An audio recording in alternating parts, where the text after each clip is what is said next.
Okay, start करते हैं history. और हिस्ट्री में हम पढ़ रहे थे बुद्धिज़्म। और बुद्धिज़्म के बारे में हमने काफ़ी कुछ पढ़ लिया था। लगभग आधा तो हमने ख़त्म कर लिया था और आज आधा ख़त्म करके हम आगे इसको पूरा ख़त्म करेंगे। तो देखो, एक बार मैं जस्ट ऐसे ही रिकैप करवा देता हूँ कि हमने क्या क्या पढ़ा था। हमने महात्मा बुद्ध के जन्म से लेकर के उनके माता पिता कौन थे, उनका कुल कौन था, उनकी पत्नी का नाम, उनके बेटे का नाम, घोड़े का नाम, घोड़े को चलाने वाले का नाम, फिर उन्होंने क्या क्या देखा था कि उनके अंदर वैराग्य अ, उत्पन्न हो गया पूरी तरीके से कि हाँ उन्हें घर छोड़ना है।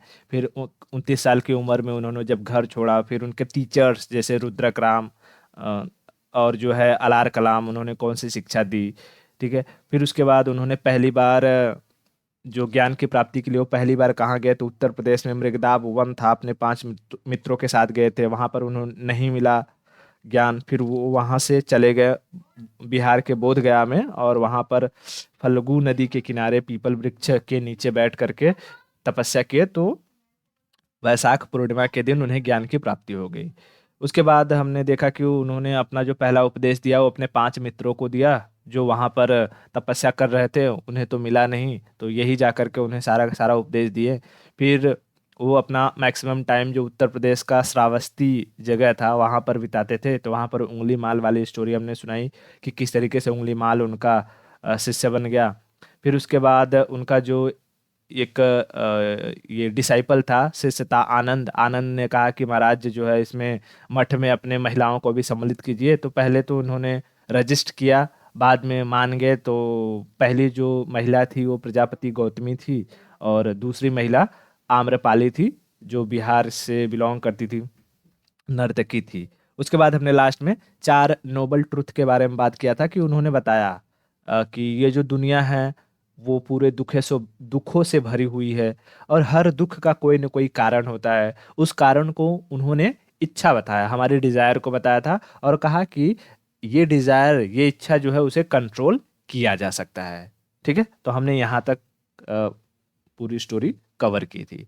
अब आगे बढ़ते हैं और समझते हैं कि उनके जो 8 फोल्ड पाथ थे, अष्टांगिक मार्ग, जैसे कि निर्वाण प्राप्त करने के लिए या यूं कहे कि मोक्ष की प्राप्ति के लिए जैनिज्म में संलेखना विधि के बारे में बताया गया था जो बहुत ही हार्ड था। उसी तरीके से यहाँ पर बुद्धिज्म में मोक्ष की प्राप्ति के लिए उन्होंने 8 अष्टांगिक मार्ग दिए, मतलब कि 8 रास्ते बताएं कि इंसान को ये चीजें फॉलो करना पड़ेगा ताकि वो अपने मोक्ष की तरफ मूव कर सके।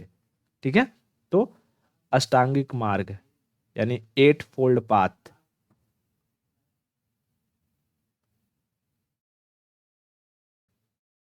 8 फोल्ड पाथ। अच्छा, 8 फोल्ड पाथ किस लिए किस लिए है ये 8 fold path? To get nirvana, to get nirvana. अब ये निर्वाणा क्या है? तो जो हम मोक्ष कहते हैं, हिंदू जो धर्म है उसमें हम मोक्ष शब्द का इस्तेमाल करते हैं, तो वैसे ही यहाँ बुद्धिज्म में मोक्ष की जगह निर्वाणा शब्द का इस्तेमाल किया जाता है, जैसे कैवल्य का इस्तेमाल किया जाता था जैनिज्म में। ठीक है। तो आठों आठों क्या थे? 8 फोल्ड पाथ क्या थे? तो देखो, यहाँ पर सम्यक दृष्टि, सम्यक का मतलब होता है राइट। मैं यहाँ लिख देता हूँ।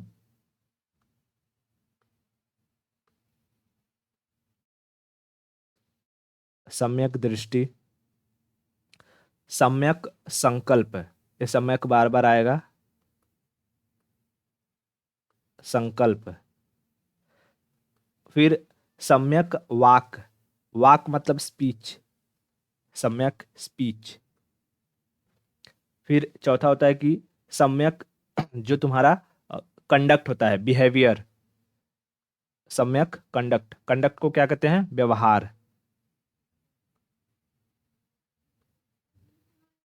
पांचवा था कि सम्यक जीवन यापन, जो जो जीते हैं, लाइवलीहुड, जीवन। छठवां था कि सम्यक प्रयत्न करो, एफर्ट, सम्यक प्रयत्न। एफर्ट्स, ठीक है। और सातवां था कि माइंडफुलनेस, लाइक सम्यक, सम्यक जो राइट माइंडफुलनेस, जो हमारा मस्तिष्क होता है, ठीक है, मेमोरी होती है। तो मेमोरी को क्या कहते हैं, हिंदी में क्या कहते हैं मेमोरी को?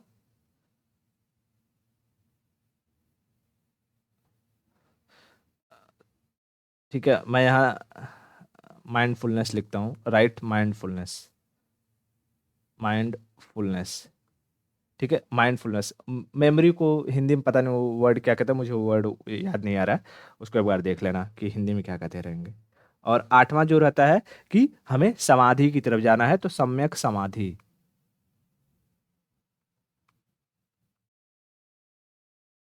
सम्यक समाधि, ठीक है, सम्यक समाधि। अब देखो, सम्यक का मतलब क्या होता है? Right, right. तो दृष्टि मतलब व्यू, राइट व्यू। संकल्प, संकल्प का मतलब होता है रिजॉल्व। हम लोग लेते हैं ना कि 1 जनवरी आते ही हम अपने कुछ रिजोल्यूशन बनाते हैं कि हाँ, इस साल में हम बॉडी बना लेंगे, इस साल में हम जीरो फिगर हो जाएंगे, इस साल में हम विश्व सुंदरा बन जाएंगे। तो ऐसा ऐसा जो है हम क्या करते हैं, अपने रिजॉल्व करते हैं। तो उसे ही कहा गया है यहाँ संकल्प, कि तुम्हें राइट रिजॉल्व लेने हैं, राइट संकल्प लेने चाहिए। उसके बाद सम्यक वाक या राइट स्पीच, वॉक मतलब स्पीच, यानी कि तुम्हें अच्छे से बात करनी है, किसी को ऐसे तू तड़ाक करके नहीं, या किसी को गाली गलौज नहीं करना है बिना मतलब का, किसी से उलझना नहीं है, अच्छे से बातचीत करनी है। उसके बाद सम्यक जो राइट कंडक्ट होता है, तुम्हें जो भी चीज़ें हैं ये अपने व्यवहार में लानी होती है। जैसे कि जब हम इंटरव्यू के लिए जाते हैं, आईएएस के लिए इंटरव्यू पर जाते हैं, तो इंटरव्यू क्या होता है, हमारे व्यक्तित्व का एक परीक्षण होता है कि हमने जो चीज़ें पेपर में लिखा है, मेंस में लिखा है, लिख करके पास हुए हैं, एग्जामिनर ने नंबर दिया है, चाहे वो इथिक्स का पेपर रहा हो या कुछ भी, तो उसमें हमने जो अप्रोच लिखे हैं, क्या वो अप्रोच हमारे ज़िंदगी में, हमारे व्यवहार में दिखता भी है? अगर हमसे पूछा जाता है कि अच्छा करप्शन के लिए आप क्या करोगे, तो हम जो बातें कहते हैं या हम क्यों आईएएस बनना चाहते हैं, तो जो चीज़ कहते हैं क्या वो हमारे व्यवहार में है कि नहीं है? तो उसी को कहा गया है कि राइट कंडक्ट, राइट कंडक्ट। उसके बाद जीवन यापन, जीवन यापन, राइट जीवन यापन यानी लाइवलीहुड की जब हम बात करते हैं, तो इंसान को जिंदा रहने के लिए खाना चाहिए, खाना के लिए उसे कमाना पड़ेगा। तो कमाने के लिए उन्होंने कहा है कि तुम ऐसा कोई काम मत करो जो गैर कानूनी हो। लाइक कमाने के लिए तो तुम पैसा गांजा बेचकर भी कमा सकते हो, हथियार बेचकर भी कमा सकते हो, है ना, किसी का किडनी बेचकर कमा सकते हो। तो उन्होंने कहा कि ऐसी चीजें मत करो, तुम्हारा जो लाइवलीहुड होना चाहिए वो राइट होना चाहिए, जिससे किसी को तकलीफ ना हो, ठीक है। तो राइट लाइवलीहुड। उसके बाद प्रयत्न, यानी किसी भी चीज को, जैसे अगर तुम्हें निर्वाण प्राप्त करना है, समाधि मोक्ष की प्राप्ति करनी है, या आईएएस बनना है, तो you have to do right efforts, तुम्हें राइट एफर्ट डालने होंगे। अगर 8 घंटा 10 घंटा पढ़ना है तो पढ़ना पड़ेगा, ठीक है। आंसर राइटिंग की प्रैक्टिस करनी है तो करनी पड़ेगी। तो उसे उसे ही कहा उन्होंने राइट एफर्ट्स, राइट एफर्ट्स। उसके बाद माइंडफुलनेस, माइंडफुलनेस का मतलब यहाँ क्या था, राइट माइंडफुलनेस की तुम्हें चीज़ों को याद करना पड़ेगा, मेमोरीज अपनी जो होती है मेमोरी में बिठाना पड़ेगा, या हर एक चीज़ को ऐसा खुले दिमाग से सोचना पड़ेगा, ऐसा बंद दिमाग से नहीं कि हाँ किसी जाति धर्म के प्रति मैं कंजर्वेटिव माइंडसेट रखूँ और मैं ये कल्पना करूँ कि मैं आईएएस बन जाऊंगा। तो ये कभी नहीं हो पाएगा। अगर ऐसा माइंडसेट हमें इंटरव्यू में दिख जाता है, तो वहीं पर हम छट जाएंगे, भले ही कितना मेंस में कितना अच्छा हम कुछ लिखे हों, ठीक है। तो हमारा जो माइंडफुलनेस होता है, हमारी जो थिंकिंग होनी चाहिए वो राइट होनी चाहिए। ये नहीं कि हम किसी के सामने बहुत अच्छा बन रहे हैं और मन में सोच रहे हैं साला मिले तो उसका गला काट दूं, है ना, कहते हैं मन में राम बगल में छुरी, है, तो वो वाला हालत नहीं होना चाहिए। उसके बाद सम्यक समाधि, कि भाई तुम्हें जा करके रोज अपने आप को मेडिटेट करना चाहिए कि मैं निर्वाणा की तरफ धीरे धीरे ये जो सारी चीजें हैं इनसे डिटैच्ड हो सकूं। समाधि वगैरह में लोग क्यों जाते हैं कि उनकी जब नीड जो रहती है वो धीरे धीरे उसे कट ऑफ करते हैं, और जब पूरी नीड खत्म हो जाती है वो समाधि में लीन हो जाते हैं और मोक्ष को प्राप्त हो जाते हैं, ठीक है। तो हमें मेडिटेट करना है, ठीक है, मेडिटेट करना है। ये 8 चीजें समझ में आई, 8 फोल्ड पाथ क्या थे। और ये 8 फोल्ड पाथ ऐसा नहीं कि बहुत हार्ड है, इंसान कर नहीं सकता है, हर कोई कर सकता है। तुम्हें इसमें ये नहीं कहा उन्होंने कि हाँ जो है भाई तुम्हें खाना ये एग्रीकल्चर नहीं करना है या लोगों को मारना नहीं है, नॉन वोलेंस की बात कहा है, बट किसी भी चीज को बहुत हार्ड नहीं कहा है। उन्होंने ये जो 8 फोल्ड पाथ उन्होंने बताए, ये उनका एक मध्यम मार्ग है, न बहुत ज्यादा कठिन है और न ही बहुत ज्यादा सरल है। ठीक है, तो ये 8 फोल्ड पाथ क्लियर हुआ। ओके, उसके बाद उन्होंने 10 सील बताए हैं, 10 सील। 8 फोल्ड पाथ के बाद उन्होंने जिंदगी को और बेहतर बनाने के लिए 10 सील की चर्चा की है, सीला नहीं सील। ठीक है, 10 सील, 10 सील। अब ये सील क्या है, तो ये उनके इंपॉर्टेंट स्पीचेस हैं। इसमें देखोगे तो 4-5 तो तुम्हारे जो 8 फोल्ड पाथ है उसी में से आ जाएंगे।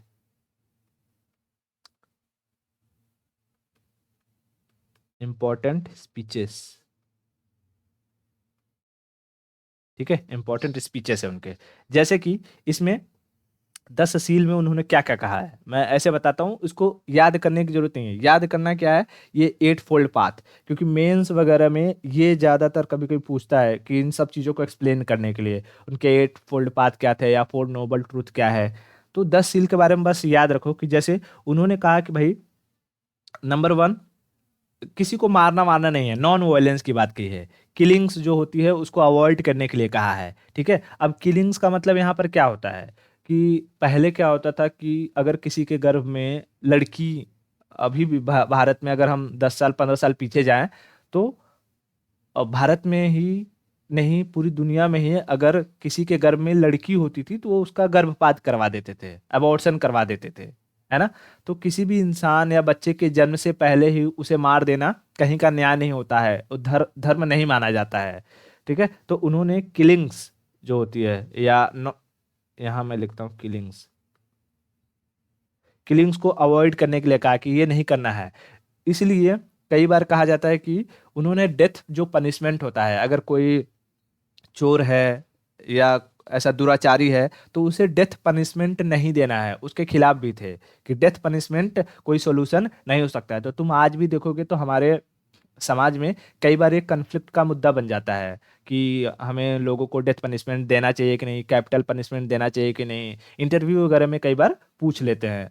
तो यूथेनेसिया जो जैसा कंसेप्ट उभर कर आता है कि लोग जो इच्छा मृत्यु चाहते हैं या बहुत दर्द में होते हैं तब उनके लिए क्या करना चाहिए, तो उन सब चीज़ों के बारे में यहाँ पर बात करी गई थी। तो किलिंग्स को उन्होंने कहा था कि अवॉइड करना चाहिए। दूसरी चीज उन्होंने क्या कहा, वही चोरी नहीं करनी चाहिए, स्टीलिंग, चोरी नहीं करनी चाहिए। फिर तीसरी चीजें उन्होंने कहा था कि एडल्ट्री नहीं करनी चाहिए, एडल्ट्री, एडल्ट्री, एडल्ट्री मतलब कि जैसे मान लो तुम्हारा शादी हो गया है, तुम अपने पति के भी साथ हो लेकिन तुम्हें कोई और पसंद आ गया, या ये चीज तुम्हारे पति का भी हो सकता है कि वो तुम्हारे भी साथ है और उसे कोई और महिला पसंद आ गई, तो अपने को छोड़कर, अपने पति या पत्नी को छोड़ करके किसी दूसरे पति या पत्नी के साथ जाना एडल्ट्री कहलाता है। ठीक है, नॉर्मली मैं जो ये समझ के लिए बता रहा हूँ, क्योंकि एडल्ट्री में बहुत कुछ आ जाते हैं। ऐसा नहीं कि हाँ पति जब शादी हो जाए तभी एडल्ट्री होती है। अब आज के दौर में अगर हम देखें, जब इंसान रिलेशनशिप में होता है तो उसमें भी अपने रिलेशन को छोड़ करके अगर वो किसी और के साथ रहता है तो वो भी एडल्ट्री ही कहलाती है। तो एडल्ट्री को पहले क्रिमिनलाइज किया गया था, बाद में जो इंडियन कॉन्स्टिट्यूशन में इसमें आईपीसी के तहत जो उसकी धाराएं थे उसको सुप्रीम कोर्ट ने खारिज कर दिया। तो एडल्ट्री वाला काफी न्यूज में रहा आज से 2 साल पहले, है ना। हाँ, उसके बाद चौथी चीज उन्होंने कहा कि इनकरेक्ट स्पीच, इनकरेक्ट स्पीच वही तुम्हारा सम्यक वाक होना चाहिए, इनकरेक्ट स्पीच,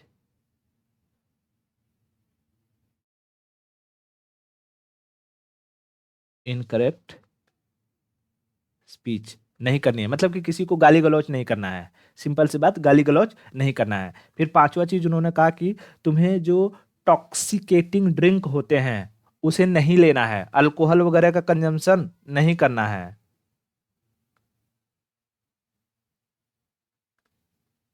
अल्कोहल कंजम्पशन नहीं करना है, ठीक है। उसके बाद उन्होंने खाने के लिए अलग अलग टाइमिंग बताए थे कि तुम्हें खाना कब खा लेना है। उनका कहना था कि उनके 10 सील में ये कहा गया था कि जब ये दोपहर हो जाए, दोपहर के बाद तुम्हें खाना नहीं खाना है, ठीक है। दोपहर के बाद तुम्हें खाना नहीं खाना चाहिए। तो ईटिंग का टाइमिंग यहाँ पर था, ईटिंग टाइम बिफोर नून, ठीक है। दोपहर के बाद तुम्हें खाना नहीं खाना है। उसके बाद उन्होंने जो कहा था कि इंटरटेनमेंट वगैरह पर ज्यादा बहुत ध्यान नहीं देना है, इंटरटेनमेंट, इंटरटेनमेंट पे बहुत ज़्यादा ध्यान नहीं देना है। मतलब कि म्यूजिक हो गया, डांस हो गया, सिंगिंग हो गया, मूवीज वगैरह हो गई, इन सब पे बहुत ज़्यादा इन्वॉल्व नहीं होना है, ठीक है। बहुत ज़्यादा इन्वॉल्व नहीं होना है। उसके बाद आठवां चीज उन्होंने कहा है कि अपने शरीर को ब्यूटीफाई नहीं करना है, ब्यूटिफिकेशन ऑफ बॉडी,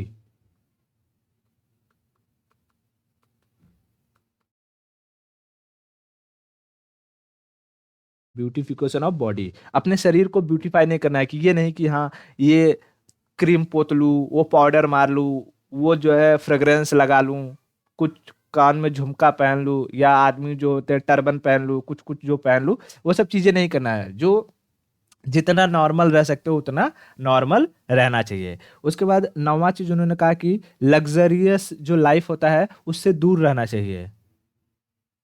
लग्जरी जो लाइफ होती है ना, लग्जरियस लाइफ यानी कि जैसे मान लो कि तुम्हारे पास पैसा है, खूब पैसा है। अब तुम्हें चाहिए मेरे पास बुगाटी हो जाए, दुगाटी हो जाए, फिर जो है उससे बड़ी कोई गाड़ी, ट्रेन पूरा खरीद लूँ, अकेले ट्रेन में चलूँ, 2-4 हवाई जहाज खरीद लूँ, 10-15 किलो सोना ले लूँ। तो जो लग्जरियस लाइफ होता है उससे हमें दूर रहना चाहिए, क्योंकि अगर हम इन सब चीज़ों में अगर इन्वॉल्व हो जाएंगे तो हम निर्वाण की तरफ नहीं बढ़ पाएंगे। हमारा जो इच्छा रहेगा वो इन्हीं के इर्द गिर्द बना रहेगा, और फिर यही इच्छा हमें बार बार जन्म और मृत्यु होने पर मजबूर करेगी, वो साइकिल में फंसाएगी, ठीक है। और फिर 10वीं चीज़ उन्होंने जो कहा था, स्पेसिफिकली कहा था कि गोल्ड या सिल्वर का हमें लेन देन नहीं करना है, गोल्ड और सिल्वर का हमें लेन देन नहीं करना है, एक्सेप्टेंस नहीं करना है। लाइक कि हम सोने वगैरह पर हमें बहुत ज़्यादा ध्यान नहीं देना है, ठीक है। तो ये उनके 10 सील थे, 10 सील, ठीक है। इसमें देखोगे तो 4-5 तुम्हारे वो 8 फोल्ड पाथ से, जैसे कि नॉन वायलेंस वगैरह आ गया, स्टीलिंग हो गया, एडल्ट्री हो गया, ठीक है।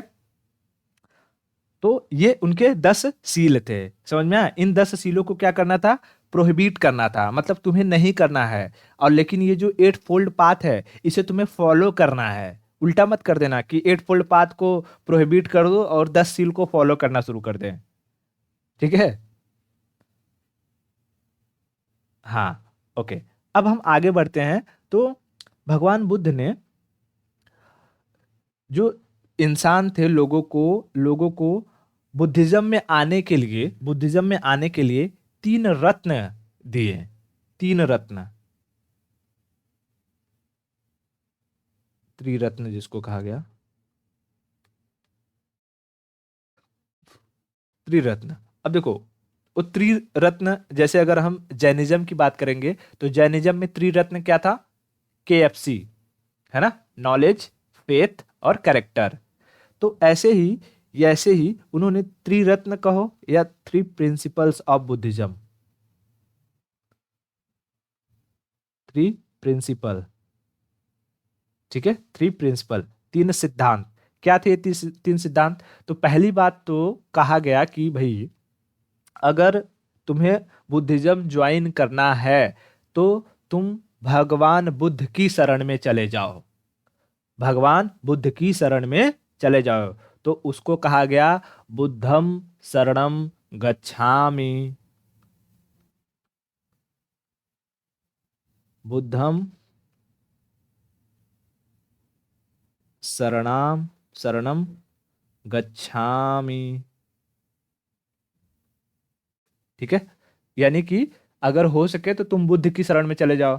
ठीक है, जब तक बुद्ध थे लोग बुद्ध की शरण में जाते रहे, लेकिन जब बुद्ध नहीं रहेंगे तब, जब बुद्ध की मृत्यु हो गई तब, तो उन्होंने कहा कि बुद्ध ने जो अपना संघ बनाया है, जो अपना संघ बनाया है, समूह, जो लोगों का समूह है, जो उनके मठ है, उनके साथ चले जाओ।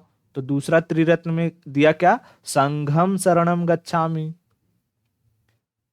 अगर बुद्ध नहीं है तो संघ के शरण में चले जाओ, संघम शरणम गच्छामि।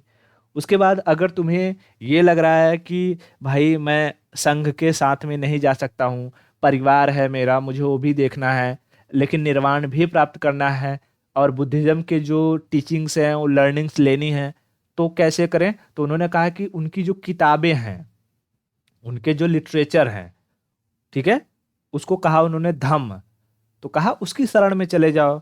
तो तीसरा मार्ग दिया कि धम्मम शरणम गच्छामि, धम्मम शरणम गच्छामि। ये तीन रत्न, बुद्धम शरणम गच्छामि, संघम शरणम गच्छामि और धम्मम शरणम गच्छामि। धम्म का मतलब उनकी जो किताबें हैं, रिलीजियस टेक्स्ट जो हैं, उनसे पढ़ो और उन्हें समझ करके निर्वाण को प्राप्त करो। क्लियर हुआ? ओके, बहुत बढ़िया।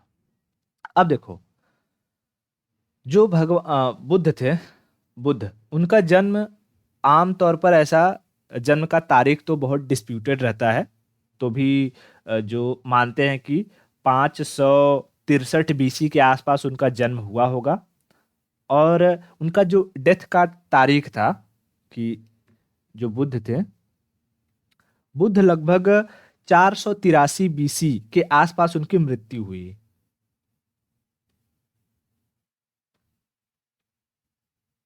483 बीसी, 483 बीसी के आसपास उनकी मृत्यु हुई। कैसे मृत्यु हुई? तो बिहार में एक जगह है, बिहार में एक जगह पावापुरी, बिहार के पावापुरी में, पावापुरी में, बिहार के पावापुरी में। अब बिहार के पावापुरी में वो एक जगह मतलब गए थे वहां पर स्पीच वगैरह देने के लिए, तो वहीं पर उनका एक शिष्य था चंदू। चंदू ने उन्हें पॉइजनस मशरूम खिला दिया, ठीक है, पॉइजनस मशरूम खिला दिया। उसके बाद अब ऐसा है कि भाई इतना स्ट्रांग पॉइजन तो है नहीं कि तुरंत खाएंगे और जो है वो मर जाएंगे, ठीक है। तो पावापुरी में जब उन्हें पॉइजनस मशरूम खिलाया गया, फिर वो वहां से मूव किए, और वो बिहार से निकल करके, मतलब बिहार के पावापुरी से निकल करके वो सीधा कहाँ जाने लगे? उत्तर प्रदेश की तरफ, जहां उत्तर प्रदेश में एक जगह है कुशीनगर, कुशीनगर। और ये कुशीनगर उस वक्त मल्ल महाजनपद के अंडर आता था, अंडर मल्ल महाजनपद, मल्ल महाजनपद, ठीक है। कुशीनगर किसके अंडर आता था? मल्ल महाजनपद के अंदर, ठीक है। तो पावापुरी से जब वो निकल के गए, पावापुरी से जब वो निकल के गए, तब वो कुशीनगर पहुंचते पहुंचते वहां पर उनकी मृत्यु हो जाती है, कुशीनगर पहुंचते पहुंचते उनकी मृत्यु हो जाती है। तो ये कहा, कई बार पूछता है कि अच्छा, भगवान बुद्ध ने अपना आखिरी उपदेश कहाँ दिया? अपना आखिरी उपदेश कहाँ दिया? तो पावापुरी में। और पहला उपदेश वो सारनाथ में अपने दोस्तों को दिए होंगे, है ना, 5 जो दोस्त थे, तो उनका पावापुरी में ये लास्ट स्पीच था, लास्ट स्पीच।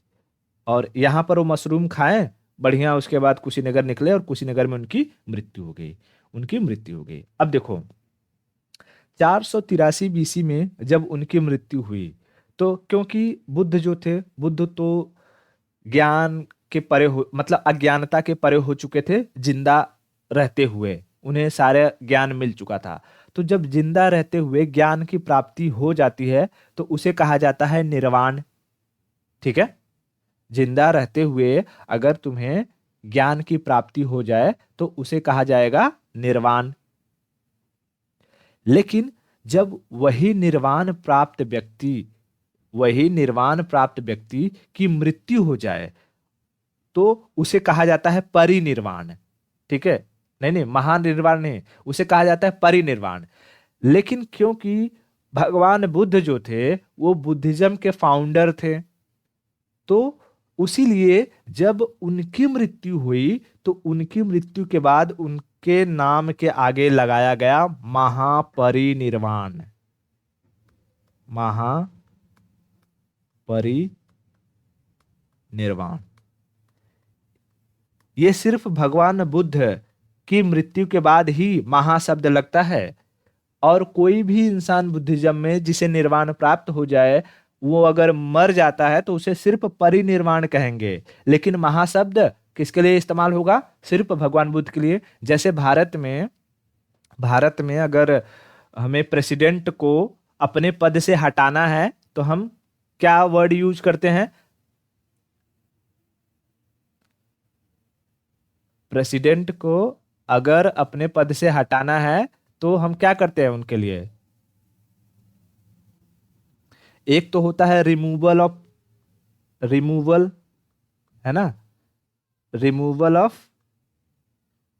पोस्ट कहते देते हैं। जो नॉर्मल लोगों को अगर उनके जगह से हटाना रहता है तो ये प्रोसेस अप्लाई होता है। और अगर प्रेसिडेंट हैं तो प्रेसिडेंट के लिए इम्पीचमेंट। प्रेसिडेंट के लिए शब्द यूज होता है इम्पीच करना, इम्पीचमेंट। ठीक है, इम्पीचमेंट है, दोनों ही सेम। लेकिन क्योंकि ये प्रेसिडेंट हमारे देश के पहले नागरिक माने जाते हैं, वो पोस्ट बहुत गौरवान्वित है, इसलिए उनके लिए ये खास शब्द का इस्तेमाल होता है, इम्पीचमेंट। वैसे ही जो भगवान बुद्ध थे, क्योंकि वो बुद्धिज्म के फाउंडर थे, उन्हें ज्ञान की प्राप्ति हुई और फिर उनकी मृत्यु हुई, तो उनके सम्मान में उनकी मृत्यु के बाद लगाया गया महापरिनिर्वाण। महापरिनिर्वाण। नहीं तो नॉर्मली अगर कोई ज्ञान की प्राप्ति हुआ इंसान को, वो मर जाएगा बुद्धिज्म में, तो उसे कहेंगे परिनिर्वाण। परिनिर्वाण। इतना क्लियर हुआ? ओके, बहुत बढ़िया।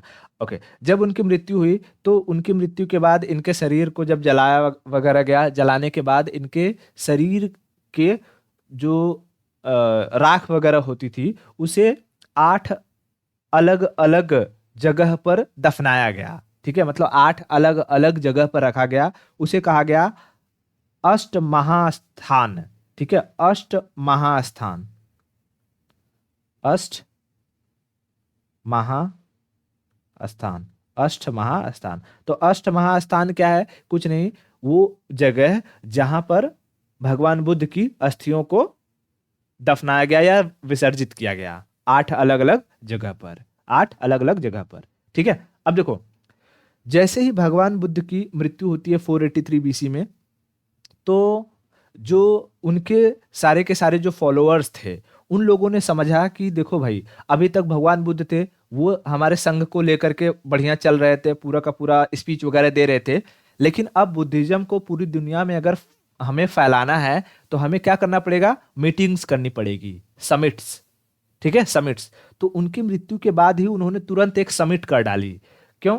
क्योंकि उन्होंने देखा था कि जैन जो कम्युनिटी थी वो बहुत दुनिया में अलग अलग देशों में फैल नहीं पाई। उसकी वजह क्या थी कि उन लोगों ने समिट बहुत ही लेट लेट किया था। 2 ही समिट किया, और वो भी 900 सालों के गैप पर रख करके किया। तो ऐसा भूल ये बुद्धिज्म वाले नहीं करना चाहते थे, इसलिए उन्होंने जैसे ही भगवान बुद्ध की मृत्यु हुई वैसे ही 483 बीसी में उन्होंने पहला मीटिंग कर डाला। तो मैं यहां पर लिखता हूं मीटिंग्स।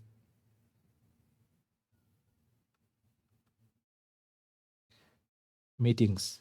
ठीक है, उसको कहा जाता है समिट, हिंदी में समिट कहते हैं, तो मीटिंग्स। ठीक है, या संगीति। तो पहला जो मीटिंग हुआ वो कब हुआ? 483 बीसी में। ठीक है, 483 बीसी में। 483 बीसी में। अब इसका जगह पूछता है, तो किस जगह हुआ? किस जगह? तो राजगीर में। राजगीर, मैं मैप पर दिखाऊंगा कहां पर है राजगीर। राजगीर कहाँ है? तो बिहार में ही है। ठीक है, बिहार में ही राजगीर। राजगीर को कहते हैं राजाओं का घर, यानी या राजाओं का शहर, the city of Kings. Rajgir का मतलब होता है सिटी ऑफ किंग्स। तो पहला जो संगीत हुआ कहाँ हुआ? राजगीर, बिहार में हुआ। कौन सा राजा था उस वक्त जिसने यह संगीति करवाई? तो था अजात शत्रु। राजा कौन था? कौन था? अजात शत्रु। अजात शत्रु। तो ये राजा तो करवाएगा नहीं, कोई न कोई लीडर होना चाहिए, है ना, कोई न कोई लीडर होना चाहिए उस समिति का। जैसे कोई भी हमारे यहाँ पर लोकसभा हो, राज्यसभा हो, जब बैठती है तो उसका एक स्पीकर होता है, एक अध्यक्ष होता है, उपाध्यक्ष होते हैं कि नहीं होते हैं। तो वैसे ही राजगीर में जब ये समिट हुई तो वहां के जो लीडर थे उनका नाम था महाकश्यप। लीडर का नाम क्या था? महाकश्यप, महाकश्यप, महाकश्यप। तो ये क्या है? ये हमारा डेट है, उसके बाद ये प्लेस है, प्लेस है, ये किस राजा के संरक्षण में हुआ, किंग है, और ये कौन उनके लीडर थे, ये उनका नाम है। ठीक है। उसके बाद दूसरा जो समिट हुआ, दूसरा समिट ये भी बिहार में ही हुआ 383 बीसी में, 383 बीसी में। ये बिहार में वैशाली, वैशाली जगह है, वहां पर हुआ। और इस वक्त जो राजा थे वो थे कालाशोक, कालाशोक, कालाशोक। और यहां पर जो लीडर हुए उनका नाम था साबक मीर, साबक मीर, साबक मीर। उसके बाद तीसरे की बात करें तो तीसरा जो बुद्ध समिट हुआ, बुद्ध संगीति हुई, वो हुई 255 बीसी, 255 बीसी। और यहां जो जगह था ये भी बिहार में ही था, पाटलिपुत्र, यानी आज का पटना, पाटलिपुत्र। और जो राजा राजा थे वो थे अशोक, ठीक है, अशोक, अशोक। और यहां पर जो लीडर हुए उनका नाम था मोगली पोतीस,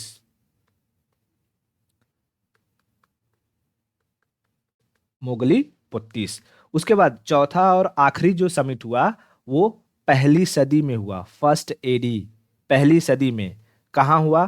तो कुंडल वन, जम्मू कश्मीर में है कुंडल वन,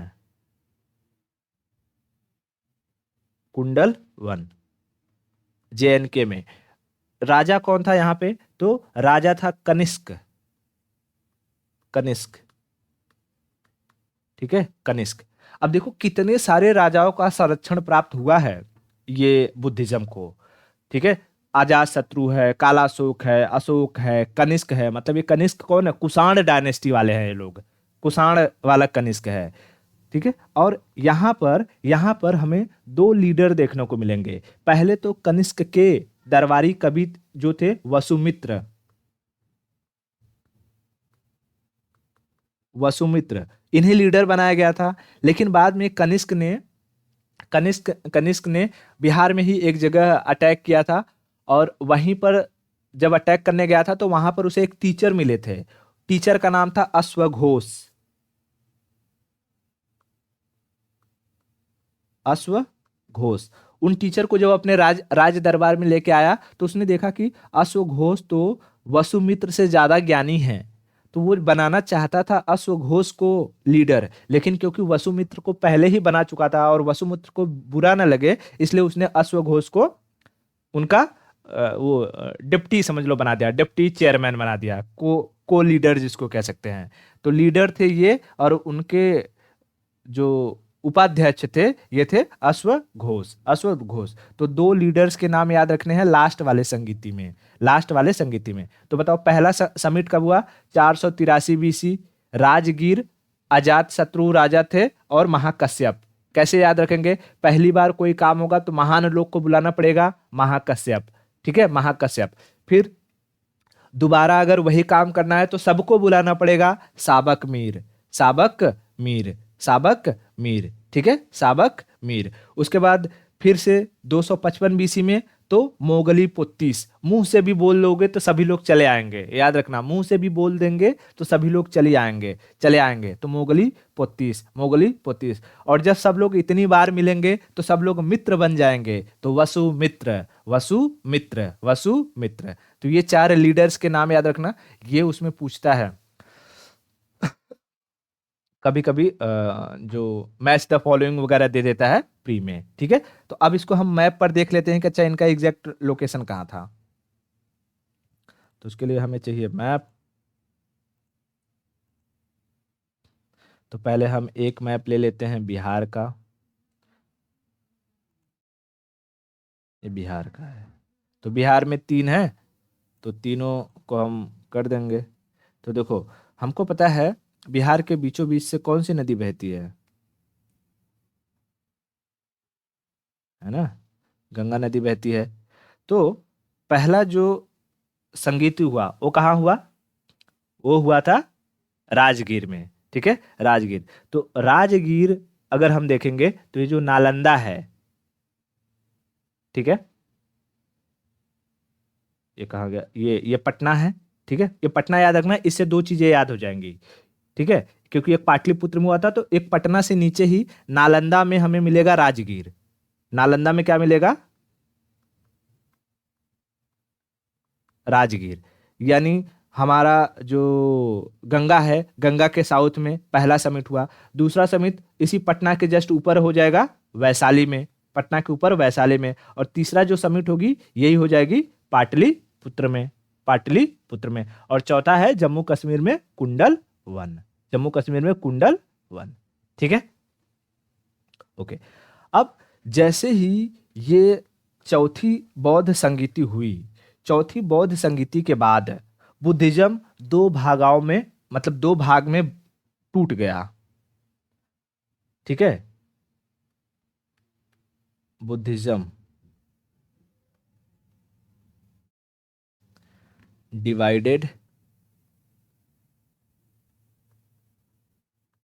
इनटू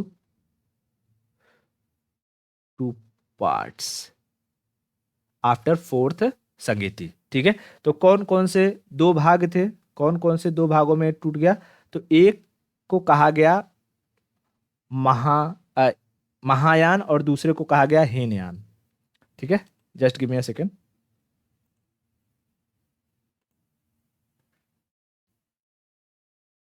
ठीक है, चलिए फिर आगे बढ़ते हैं हम लोग।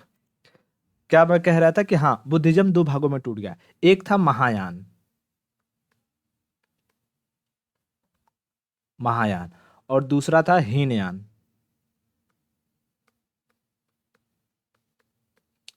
महायान और हीनयान। तो देखो, महायान और हीनयान में क्या फर्क था? तो महा से याद रखना, ये लोग मॉडर्नाइज्ड थिंकिंग रखने लगे, मॉडर्न थिंकिंग, मॉडर्न थिंकिंग रख लेने लगे। और जो हीनयान था, हीनयान वही पुरानी विचारधारा, बुद्ध की विचारधारा को ही फॉलो करते थे। बुद्धा थिंकिंग, या बुद्धा के ही पाथ को फॉलो करते थे। ठीक है, अब मॉडर्न जब थिंकिंग आएगी, मॉडर्न थिंकिंग आएगी, तो भाई ये कुछ न कुछ बुद्ध के सिखाए गए जो भी दिए गए पाथ हैं या स्पीचेस हैं, उसमें कुछ न कुछ चेंजेस लाएंगे, चेंजेस लाएंगे, है ना? तो इसमें बहुत सारे इन्होंने चेंजेस किए, जैसे कि धीरे धीरे धीरे धीरे लोगों ने कहा कि नहीं ठीक है, हम क्या कहते हैं, थोड़ा बहुत मटन वगैरह खा सकते हैं। मतलब उसमें कुछ ना कुछ धीरे धीरे धीरे चेंजेस लाते हैं। चेंजेस लाने के बाद इसी महायान में अगेन जाकर के 2 भाग और डिवाइड हो जाता है। महायान जब चेंज अपने आप को कर रहा था, तो इसी में लोग बोले कि अच्छा, जब भगवान बुद्ध की बातों को हम चेंज कर ही सकते हैं, तो क्यों ना हमें और अपना अलग अलग 2 भाग विभाग कर लें। तो महायान आगे जा करके 2 भाग में और डिवाइड हो गया। एक को कहा गया शून्यवाद, और दूसरों को कहा गया व्रजयान। शून्यवाद और व्रजयान। व्रजयान, ठीक है, व्रजयान। अब देखो, ये जो व्रजयान था, इस व्रजयान को बुद्धिज्म के समाप्त होने का मेन रीजन माना जाता है। व्रजयान को बुद्धिज्म के समाप्त होने का मेन रीजन माना जाता है। क्यों? क्योंकि ये महायान में जो लोग अपनी थिंकिंग को थोड़ा मॉडर्न किए थे, उससे भी गया गुजरा हो गया। इसमें इन लोगों ने अल्कोहल का कंजम्पशन शुरू कर दिया, अल्कोहल कंजम्पशन शुरू कर दिया। नॉनवेज को एकदम दबा के खाने लगे, बोले कुछ नहीं होता है, सब मेरे अपने लिए ही तो है। नॉनवेज को खाने लगे। प्रोस्टिट्यूशन वगैरह इसमें अलाउड हो गया। प्रोस्टिट्यूशन वगैरह अलाउड हो गया, जिसकी वजह से ये माना जाता है कि व्रजयान शाखा बुद्धिज्म के समाप्त होने की एक बड़ी वजह बनी। लेकिन हमें इसमें ये सब याद नहीं रखना है, हमें इसमें सिर्फ ये याद रखना है कि अच्छा इसमें जैसे महायान का फॉलोअर एक है, उसका नाम था कनिष्क। कनिष्क जो था, जिसने अभी ये संगीति करवाई थी, याद है, जम्मू कश्मीर वाला, ये महायान का फॉलोअर था, ये महायान शाखा का फॉलोअर था। तो इसके फॉलोअर्स में याद रखना, इसके फॉलोअर में कौन था? कनिष्क। ठीक है, कनिष्क। उसके बाद शून्यवाद, शून्यवाद के जो सबसे बड़े फॉलोअर थे, ये थे नागार्जुन। ठीक है, ये साउथ वाले नागार्जुन नहीं, नागार्जुन मामा मास वाला, वो नहीं, वो यहाँ का नागार्जुन। इन्हें भारत का मतलब कि आइंस्टीन कहा जाता है। एल्बर्ट आइंस्टीन जो यूरोप में हुआ, उससे ही इनकी तुलना की जाती है नागार्जुन की, क्योंकि इन्होंने पहली बार थियरी ऑफ रिलेटिविटी दी थी। सापेक्षिकता, सापेक्ष, मुझे हिंदी में नहीं आता, सापेक्षिकता का सिद्धांत ऐसे समथिंग कहते हैं। ठीक है, उसके बाद कई बार पूछता है कि अच्छा ये जो व्रजयान था, व्रजयान, इसकी शिक्षा कहाँ दी जाती थी? तो व्रजयान की जो शिक्षा दी जाती थी वो विक्रमशिला यूनिवर्सिटी में, बिहार में ही है। विक्रमशिला यूनिवर्सिटी, बिहार के भागलपुर में यूनिवर्सिटी बनाई गई थी, उसमें व्रजयान की शिक्षा दी जाती थी। और यही व्रजयान जो शाखा था, ये हमें आज भी साउथ ईस्ट एशिया में, जैसे इंडोनेशिया, थाईलैंड, ठीक है, मलेशिया, ये सब जगहों में हमें यही बुद्धिज्म का यही शाखा देखने को मिलती है। समझ में आया? तो साउथ ईस्ट एशिया में जो बुद्धिज्म था वो बहुत तेजी से फैला, उसमें कौन सी शाखा है? ये ब्रजयान शाखा। ठीक है, अब देखो कई बार ये पूछता है कि, जैसे मैं लास्ट में जब कंक्लूड करूंगा तो बताऊंगा कि क्या वजह रही कि बुद्धिज्म बुद्धिज्म एक बड़ा धर्म उभर करके आया। हालांकि हिंदुज्म से ज्यादा बड़ा नहीं हो पाया, लेकिन जैनिज्म के मुकाबले अगर बात करें तो एक अपने आप को रिप्रेजेंट करने लगा। इसकी वजह एक रही थी कि इसे कई सारे जो राजा थे उनका सपोर्ट प्राप्त था। और जैनिज्म में देखोगे तो तुम्हें बहुत सारे राजाओं का सपोर्ट नहीं मिलता है, ठीक है, जैनिज्म में, लेकिन इसमें हमें देखने को मिलता है। ठीक है, और उसके बाद इसके पतन का कारण क्या हुआ? तो व्रजयान, व्रजयान जो शाखा थी वो उसके पतन का कारण हुआ, पतन का कारण हुआ। इतना क्लियर हो गया? बहुत बढ़िया। अब चलो हम ये समझते हैं कि जब भगवान बुद्ध अपनी माता के पेट में थे, उनका जन्म हुआ, फिर वो थोड़ा सा यंग हुए, उन्होंने घर छोड़ा, फिर उन्हें ज्ञान की प्राप्ति हुई, उन्होंने अपने उपदेश दिए, इन सबको एक सिंबल से रिप्रेजेंट किया जाता है। इन सब के लिए एक सिंबल बनाया गया है कि वो कौन कौन से सिंबल थे। तो सिंबल के बारे में पूछता है कि अच्छा जब उनकी माता प्रेग्नेंट थी तो उसका सिंबल क्या है, तो उन सिंबल के बारे में समझ लेते हैं हम लोग। ठीक है, ओके। तो मैं यहाँ पर आ जाता हूँ, यहाँ दिखाता हूँ सिंबल के बारे में। देखो, अगर हम पहली बात करेंगे कि जब उनकी माताजी प्रेग्नेंट थी,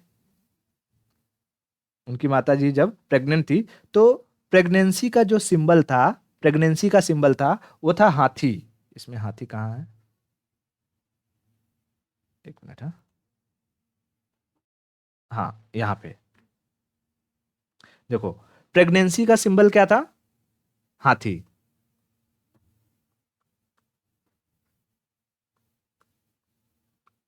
ठीक है, प्रेगनेंसी, प्रेगनेंसी का सिंबल हाथी था, प्रेगनेंसी का सिंबल हाथी था। अब मैं लिखूंगा नहीं, बस यहाँ पर ऐसे करके ऐसे बताते चलूंगा, ठीक है, क्योंकि लिखते टाइम थोड़ा सा वक्त चला जाएगा। ठीक है, प्रेगनेंसी का सिंबल क्या था? हाथी था। उसके बाद जब वो जन्म लिए तो उनके जन्म के टाइम तुम देखोगे तो ये लोटस, लोटस, कई बार उन्हें भगवान बुद्ध को कमल के फूल पर भी योग करते हुए तुम्हें दिखाई देगा। बच्चा भगवान बुद्ध रहेंगे, कमल के फूल पर बैठे रहेंगे। तो उनके जन्म का जो सिंबल था वो क्या था? लोटस था, लोटस। जन्म का सिंबल क्या था? लोटस। प्रेगनेंसी का क्या था? हाथी। जन्म का सिंबल लोटस था। याद करते चलो ये। उसके बाद जब वो थोड़े से युवा हुए, यंग अवस्था में उनका जो सिंबल था वो था बुल, बैल, बैल। ठीक है, बैल। उसके बाद जब उन्होंने घर छोड़ा, घर छोड़ा तो उसका सिंबल होता है घोड़ा। हाउस, हाउस से याद रखना हॉर्स, हाउस से हॉर्स, हाउस से हॉर्स। और घर छोड़ने को कहा जाता है महाभिनिष्क्रमण। घर छोड़ने का टेक्निकल नाम क्या है? महाभिनिष्क्रमण। ठीक है, महाभिनिष्क्रमण। तो घर छोड़ा तो उसका सिंबल है घोड़ा, हाउस, हाउस से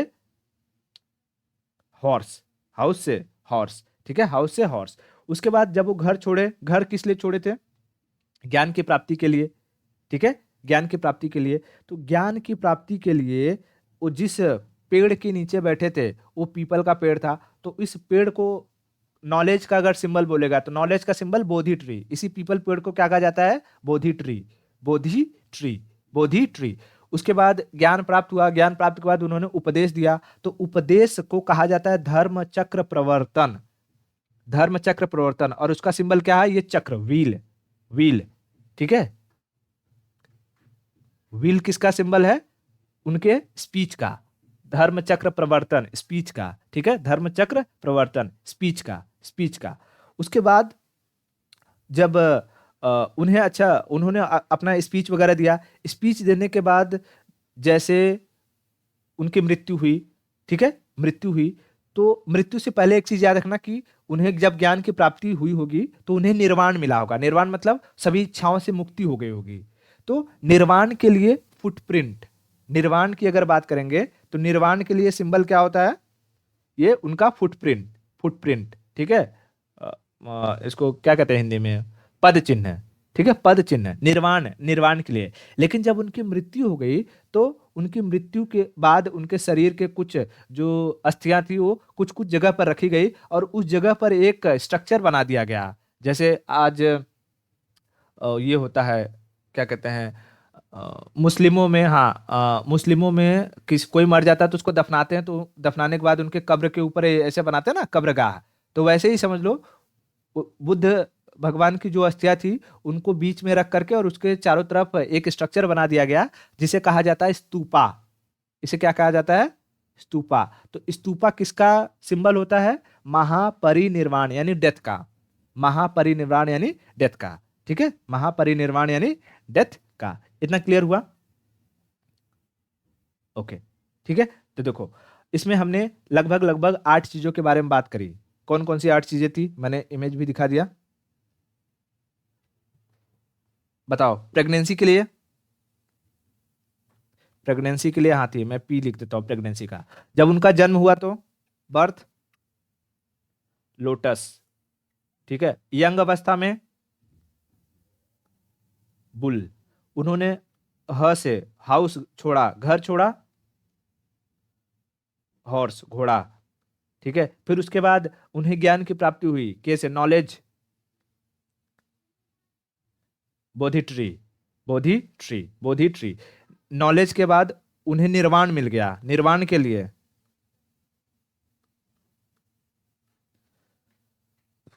निर्वाण, निर्वाण के लिए फुटप्रिंट, महापरिनिर्वाण नहीं, निर्वाण, निर्वाण के लिए फुटप्रिंट। ठीक है, निर्वाण मतलब ज्ञान की प्राप्ति हो जाना, निर्वाण के लिए फुटप्रिंट। उसके बाद उन्होंने उपदेश दिया, उपदेश, सरमन या स्पीचेस। स्पीचेस का क्या था?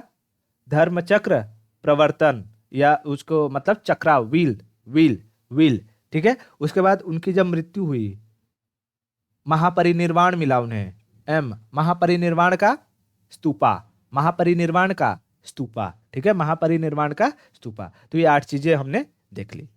उसके बाद बुद्धिज्म के, अगर हम अभी लास्ट में एक जगह कंक्लूड करूंगा कि बुद्धिज्म की फिलॉसफी क्या है, क्या थी। पर यहां पर एक चीज बताना चाहूंगा कि जैसे हम अगर कंपैरिजन करें, ठीक है, कंपैरिजन करें हिंदुज्म, जैनिज्म और बुद्धिज्म में, ये अब मेंस के प्रोस्पेक्टिव से है। ठीक है, अभी तक हमने जितना भी चीजें छोटा मोटा पढ़ा वो प्रीलिम्स के पॉइंट ऑफ व्यू से था, लेकिन अब कुछ पॉइंट मैं बता रहा हूं मेंस के पॉइंट ऑफ व्यू से। जैसे इनमें कंपैरिजन,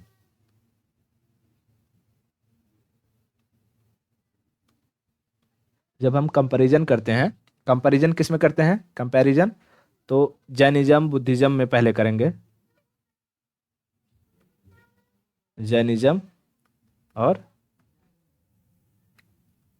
बुद्धिज्म में। अब देखो, ये जो जैनिज्म और बुद्धिज्म थे, ये कहीं न कहीं दोनों निकले हुए थे हिंदुज्म में व्याप्त बुराइयों को हटाने के लिए।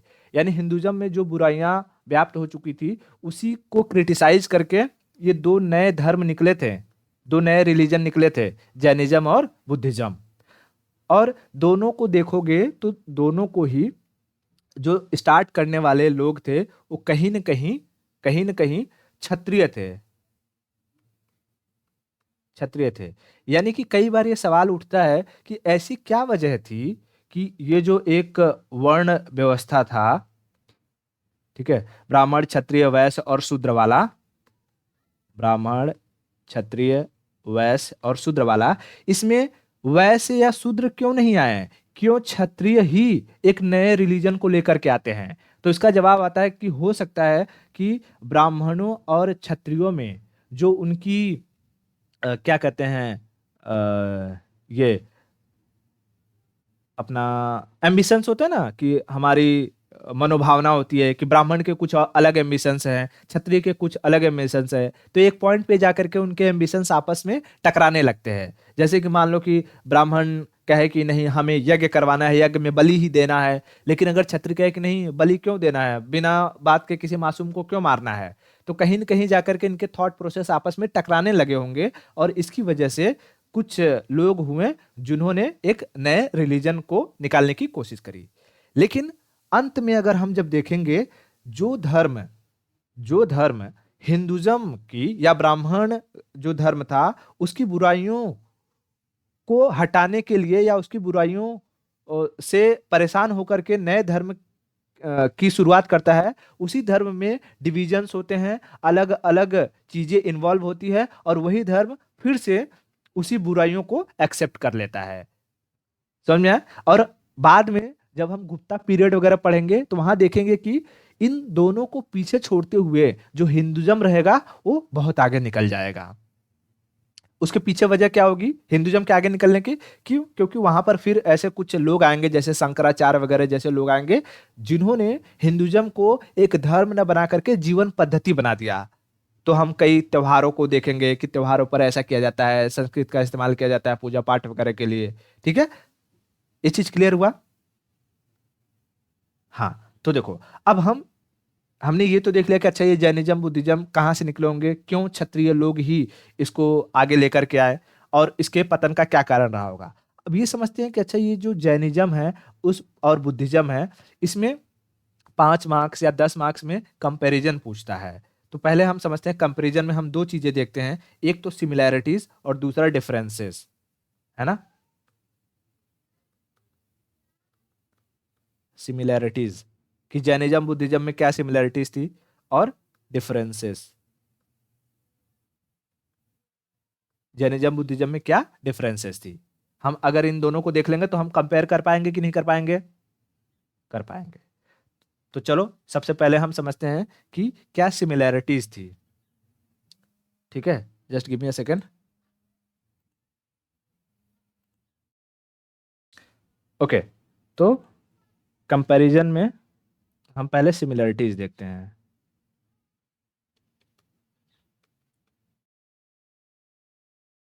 सिमिलैरिटीज देखो, एक जगह मैं लिख देता हूं जैनिज्म,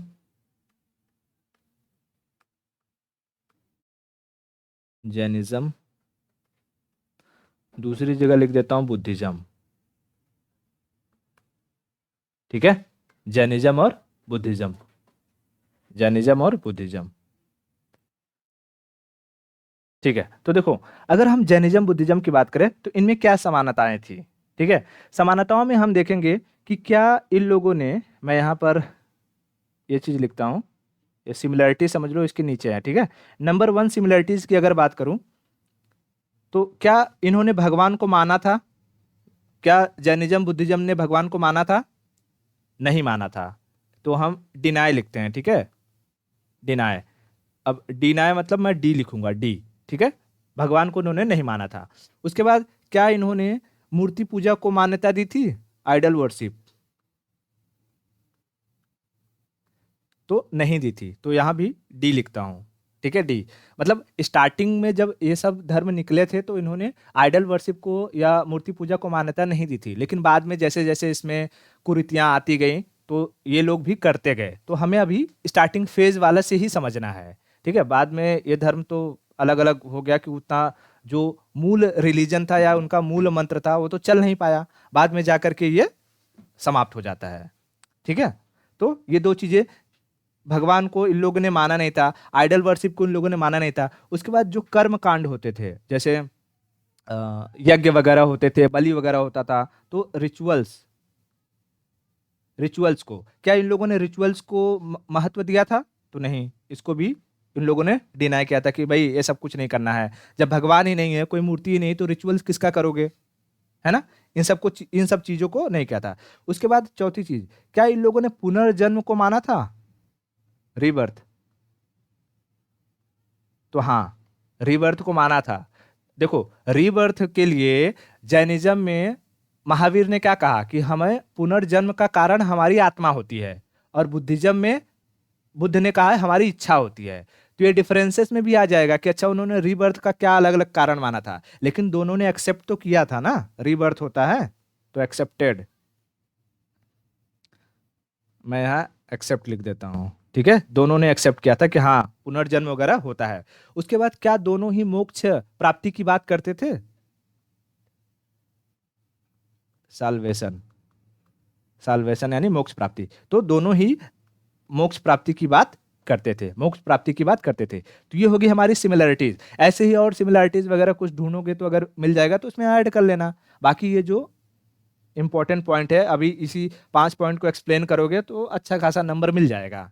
ठीक है, तो सिमिलरिटीज होगी। सिमिलरिटीज के बाद हम डिफरेंसेस में देखेंगे कि इनके इनमें क्या ये डिफरेंसेस को कहते हैं, फर्क क्या था। ठीक है,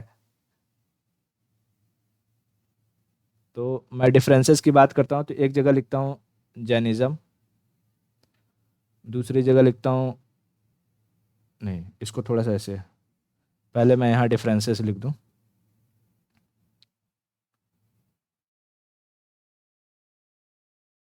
डिफरेंसेस जैनिज्म बुद्धिज्म।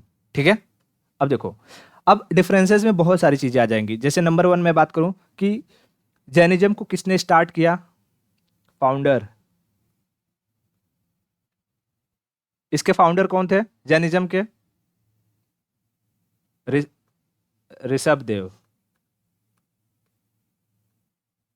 हाँ, आदिवादी आदि पुरुष बाद में लगा लेना, ऐसे पहले नाम याद रखना। ठीक है, ऋषभ देव। बुद्धिज्म के कौन है? तो महावीर, और ये महावीर कर रहा हूँ, बुद्ध। ठीक है, बुद्ध का अच्छा बचपन का नाम क्या था? गौतम बुद्ध का बचपन का नाम सिद्धार्थ। तो सिद्धार्थ लिखना रहेगा तो लिख लेना, नहीं तो बुद्ध, बुद्ध याद रखना खाली। ठीक है, बुद्ध से ज्यादा याद रहेगा। उसके बाद ये फाउंडर हो गया।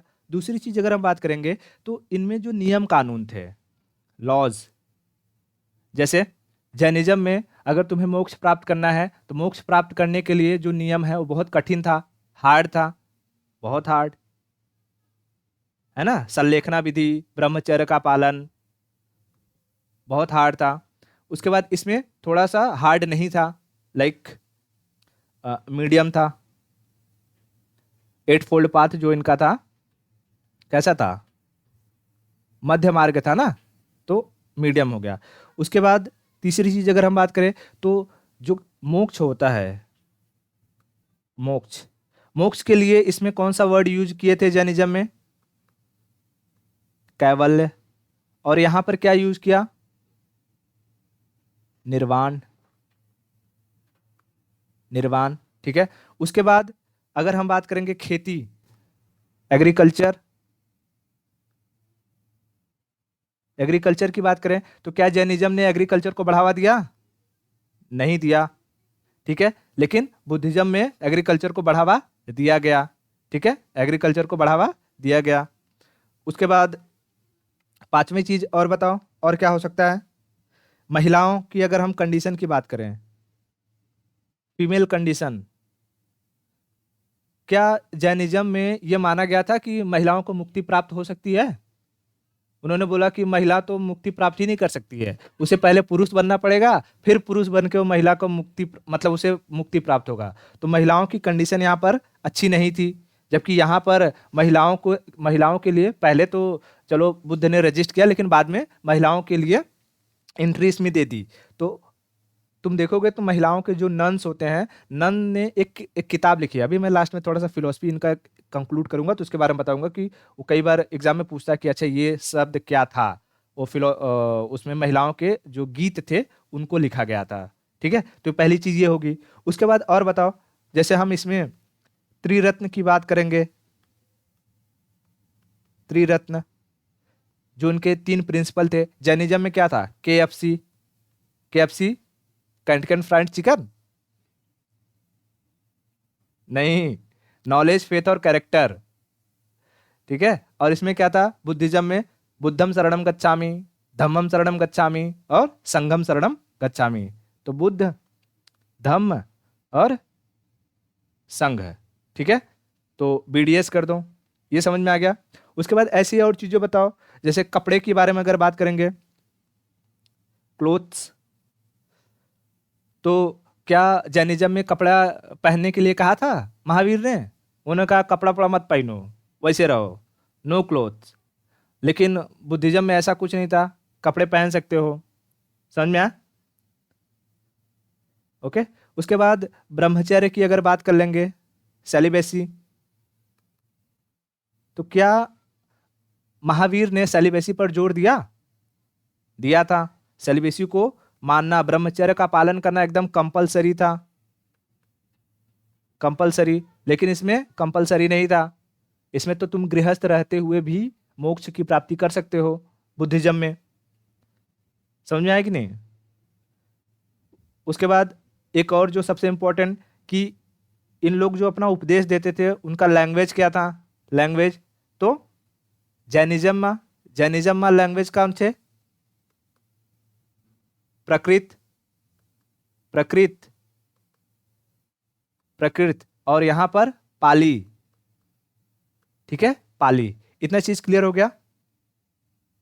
ओके, तो ये सारे के सारे क्या हो गए हमारे जैनिज्म बुद्धिज्म में? एक सिमिलैरिटीज हमने देख लिया और ये डिफरेंसेस देख लिए। ये मेंस के पॉइंट ऑफ व्यू से इंपॉर्टेंट है। ठीक है, ये सब जो है तुम्हें इसमें नहीं पूछेगा कभी प्रीलिम्स में, लेकिन मेंस के लिए स्टेट पीसीएस में खास तौर पर, अगर BPSC दे रहे हैं या दूसरे राजस्थान वगैरह पीसीएस दे रहे हैं, तो उसमें जो रिलीजन वाला सेक्शन होता है वहां से ये पूछता है, 5-10 मार्क्स का पूछेगा, बढ़िया जो है इसको लिखेंगे। क्लियर हुआ इतना? ठीक है, अब चलो देखो, एक इसको हम सीधा कंक्लूड करते हैं एक जगह पर, और इनकी जो 3-4 सिचुएशन जो अभी तक हम पढ़ते आए हैं, कि हम किसी भी सेक्टर को अगर पढ़ते हैं, चाहे वो स्टोन एज रहा हो या फिर हमने वैदिक काल पढ़ा हो, तो उसमें हम एक पॉइंट को इंक्लूड करते हैं। जैसे कि पहले हम उनके पॉलिटिकल कंडीशंस को देखते थे, है ना, पॉलिटिकल कंडीशन देखते थे। उसके बाद दूसरी चीज हम उनकी इकोनॉमिक कंडीशन देखते थे, इकोनॉमिक कंडीशन देखते थे। फिर उनका हम सोशल स्ट्रक्चर देखते थे, सोशल कंडीशन। ठीक है, फिर उसके बाद हम उनमें अगर कोई उनका religion and philosophy, religion and philosophy, देखो हम ये सब पढ़ चुके हैं, बस मैं यहाँ पर तुम्हें याद दिलाना चाहता हूँ कि अच्छा क्या क्या चीजें हैं अगर इसको हम कैटेगराइज करेंगे तो देखो, पॉलिटिकल कंडीशन में अगर हम देखेंगे, तो क्योंकि अभी हम बुद्धिज्म पढ़ रहे हैं, हमें पता है कि ये वो टाइम पीरियड है जहां पर महाजनपद वगैरह सब एक साथ चल रहे हैं। जैनिज्म, बुद्धिज्म और महाजनपद सब कंटेम्परेरी हैं एक दूसरे के। यानी यहाँ पर जो महाजनपदों का डेवलपमेंट है वो बेहतरीन तरीके से हो चुका रहेगा। उसके बाद इनका अगर हम बात करें कि जो भगवान बुद्ध थे वो किस राज्य से बिलोंग करते थे, तो इनके राज्य का नाम था कपिल वस्तु, है ना, इसलिए इन्हें कपिल मुनि भी कहा जाता है, कपिल वस्तु। अच्छा, कपिल वस्तु से एक स्टोरी है छोटी सी, बताना चाहूंगा कि जब इन्हें निर्वाण की प्राप्ति हो गई थी, मतलब कि ये बुद्ध बन चुके थे, तो इनके पिता ने एक बार कहा इनके मित्र से कि जा करके कहो कि पापा बुला रहे हैं तुम्हें। मतलब उनके पिताजी को मालूम था कि अगर बुद्ध से कोई मिलेगा तो वो बुद्ध उसकी शरण में चला जाएगा, घर-बार छोड़ देगा, तो वो खुद नहीं जा रहे थे। बोले मैं चला जाऊँगा तो फिर मेरा राज्य का देखभाल कौन करेगा? प्रजा है उन सबको कौन देखेगा?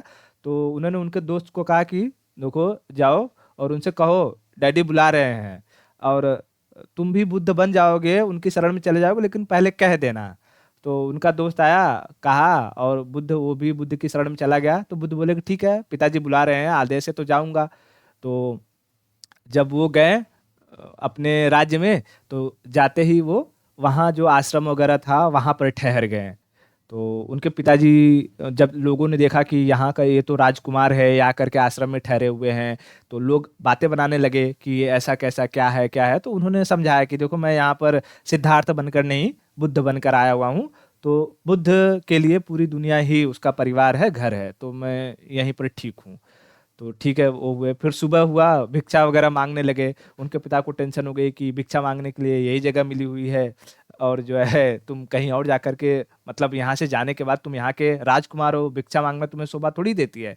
फिर उन्होंने उन्हें समझाया अपने पिता को कि देखिए मैं आपका पुत्र बनकर नहीं आया हूँ, मैं यहाँ बुद्ध बनकर आया हूँ। बोले ठीक है। तो राज्य में गए और अपने दरबार में, मतलब पिताजी के, फिर वहां पर देखो ये कहानी मैंने जैसे जब प्रीवियस लेक्चर में बताया था कि मैथिली शरण गुप्त क्या लिखते हैं उनकी पत्नी जो यशोधरा है, यशोधरा के बारे में, है ना।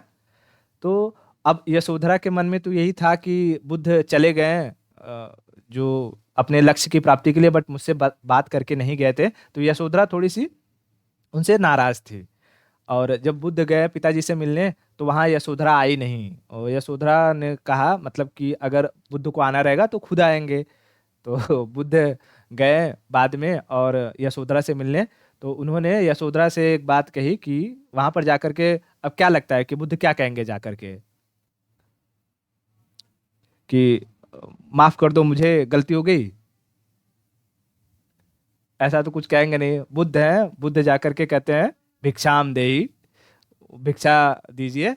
और इतना कहते ही यशोधरा का जो मन में जितना भी कुंठा था, जो भी उनके प्रति गुस्सा था, वो चला गया। और यशोधरा ने अपना जो बेटा था राहुल, राहुल का हाथ उनके हाथ में दे दिया, कहा कि अब मेरे पास यही है और तुम आए हो मेरे दरवाजे पर कुछ मांगने के लिए, तो ये लो अपने बेटे को और इसको भी लेकर के जाओ।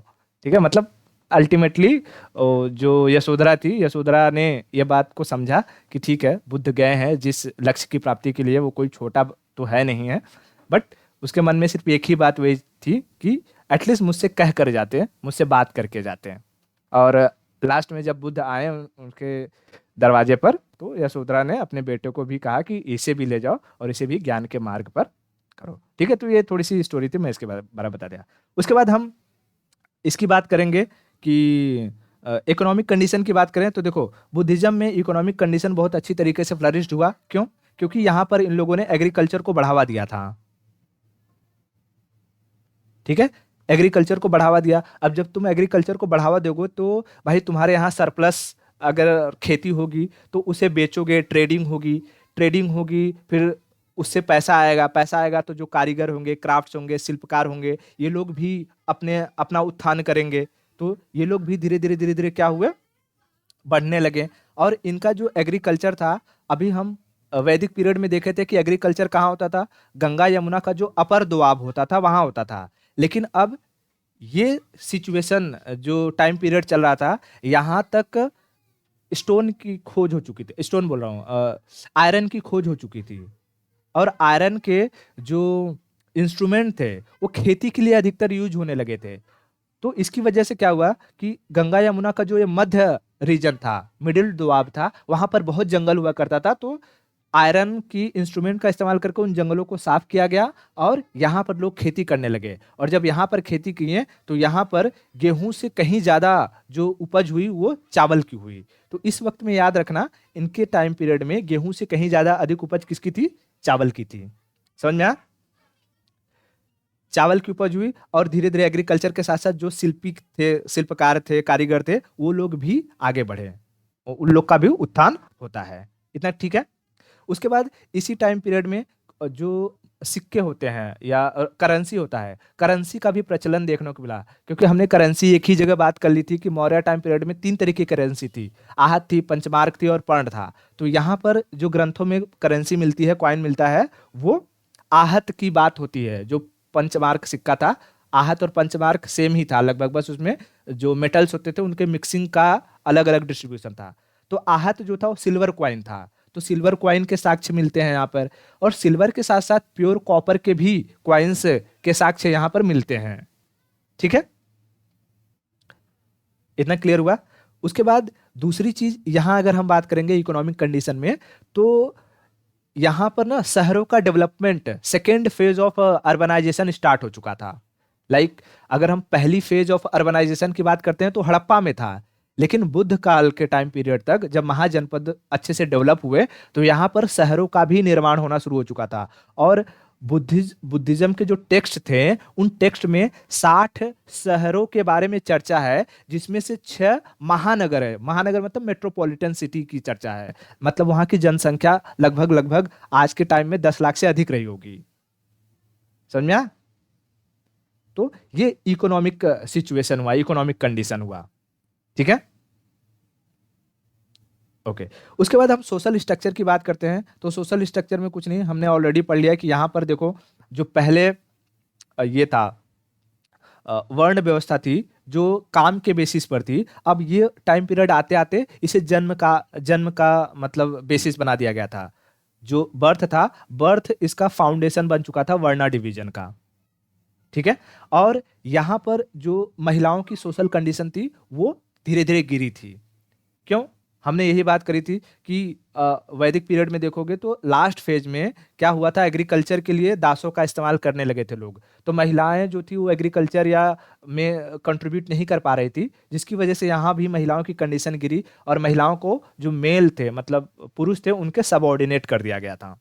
ठीक है, और यहीं से पता चलता है कि इसी टाइम पीरियड में जो सोसाइटी में डाउरी थी, डाउरी प्रथा का भी शुरुआत इसी टाइम पीरियड से हमें मिलता है। ठीक है, उसके बाद एक और महिलाओं की सोशल कंडीशन की बात करें तो जैसे जैनिज्म था, जैनिज्म में तो बिल्कुल ही महिलाओं को तवज्जो नहीं दिया गया था। लेकिन बुद्धिज्म में पहले थोड़ा सा क्या हुए, हिचकिचाए थे, लेकिन बाद में क्या हुआ, उनको जो अलग एक संघ बनाने की अनुमति दी गई महिलाओं को। ठीक है, तो यहां पर ना महिलाओं से रिलेटेड जो मैं चीज बोल रहा था, वो एक टर्म याद रखना, थेरी गाथा। ये पूछा हुआ था यूपीएससी में, थेरी गाथा क्या था? ठीक है, थेरी गाथा, थेरी गाथा, ये थेरी गाथा है जो बुद्धिज्म में महिलाएं थी, यानी Buddhist none,